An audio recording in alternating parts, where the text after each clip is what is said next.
Hi, my name is Michelle Cooke and I'm a Behaviour Specialist for Parent Cloud, and today I'm going to be talking about bedwetting. Bedwetting can be really difficult to manage sometimes. It can really disturb sleep and be really upsetting and frustrating for your child and for you. So the first thing to say is actually really common.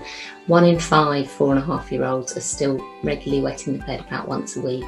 That's 1 in 15 7-year-olds. So children do wet the bed for often quite longer than we expect them to. If your child is 5 or older, then it is worth seeking advice about it.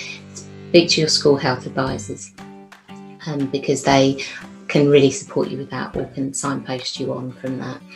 Another thing to be really wary of is whether your child has any health conditions. If it is that they've got a urine infection or if they're constipated, they can both really affect bedwetting.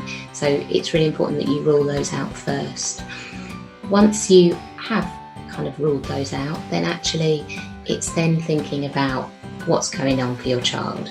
Is it that actually developmentally they're not quite there for bedtime night training, in which case it might be time to pop them back in those nappies or pull-ups until they are ready. Children need to be able to get the message that they need the toilet even if they're deeply asleep, and actually some children just aren't there yet.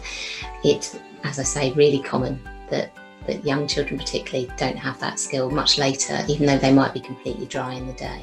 So another thing is children need to develop a particular hormone. Their body has to produce that hormone, which reduces the amount of urine you produce in the night. So that actually, even if they've got really good bladder control in the day, during the night the body has that hormone, you stop producing as much urine, so it can hold it until the morning. If your child hasn't yet started to develop that, then actually holding the amount of urine they produce is just not possible, and if they sleep really deeply, they're not getting that message to get up. Particularly if they're under 5, it might be worth just popping them back into nappies and trying a bit later when they're a bit older. Think about how much they drink. Children need to be drinking a lot. They need to drink 6 to 8 drinks a day for that bladder to fully fill, to get that bladder control and then fully empty.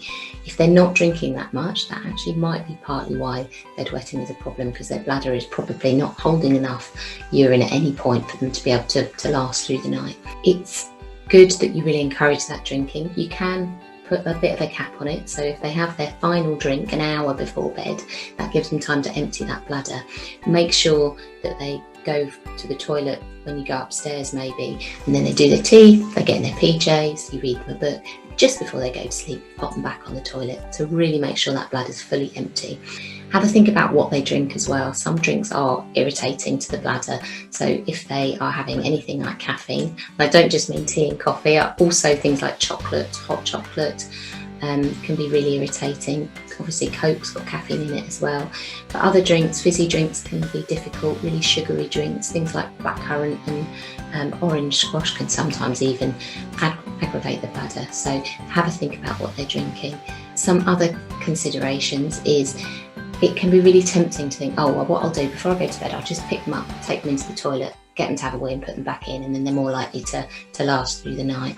But actually what you're doing there is you're training them to continue to have a wee in the night, and you're going to have to keep doing that. If you are going to raise your children, take them in to have a wee, then it's important that you do that in a way that they are aware of it. So wake them up slightly, walk them to the toilet, get them to do everything around it, wash their hands and walk back to bed, because they need to be aware what's happening. Also stagger the times if you're going to do that, because actually if you go in at 10 o'clock every night to put them on the toilet, they will go for a wee at 10 o'clock every night, whether you get there in time or not. So that's something, but if you can, try not to do it at all, because actually then their body will be learning how to last through the night without having a wee and without having to wake up. It's really important you support your child. Children get really embarrassed, really ashamed and really upset about wetting the bed, even if they don't show that. So try not to punish or shame them when they do that. Focus on the positives, really play down those negatives, and that can really help with them not getting anxious. If they're anxious, they're more likely to wet the bed as well. So the less pressure that's on them, the more likely that they're going to succeed. And finally, think about protecting your bed. So get a waterproof mattress and it's less of a problem. If you double make the bed, that can really help in the middle of the night. So if you think about it, if you have put on your waterproof mattress, you can get bed mats, either disposable ones or even better ones that you can pop in the washing machine. Pop on a bed mat, put on your fitted sheet, pop on another bed mat and another fitted sheet, and have some spare bedding with you. And that way, in the middle of the night, when you really don't want to be changing a bed, it's just a matter of stripping that first one off, popping, getting them all redressed and everything and clean, pop them back onto that clean bedding, put the spare bedding on top of them, and it just speeds up that whole process for them. So I hope that helps, and good luck with the bedwetting.